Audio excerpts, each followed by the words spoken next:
نارين بيوتي تكره مرة خالها شهد. نارين كانت في لايف مع بلال فضلي وهو سألها مين أكتر صانع محتوى بتكرهيه، فردت عليه وقالت أكتر حد بكرهه هو من قرايبي.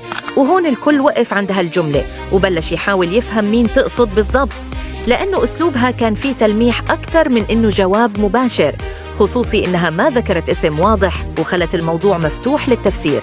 بعدين زادت القصة لما فجأة قالت سدرة وغمزت للكاميرا، مع إنه سدرة أصلاً مو صانعة محتوى. فهون المتابعين استغربوا أكتر وصار في فضول وتحليل لكل كلمة انقالت. وكمان معروف إنه في خلافات قديمة بين سدرة وشهد، فصار في ربط تلقائي عند الناس بين الكلام اللي صار باللايف وبين هالعلاقة. ومن هون بلش الجدل يكبر أكتر، وكل واحد صار يحط تفسيره حسب اللي فهمه.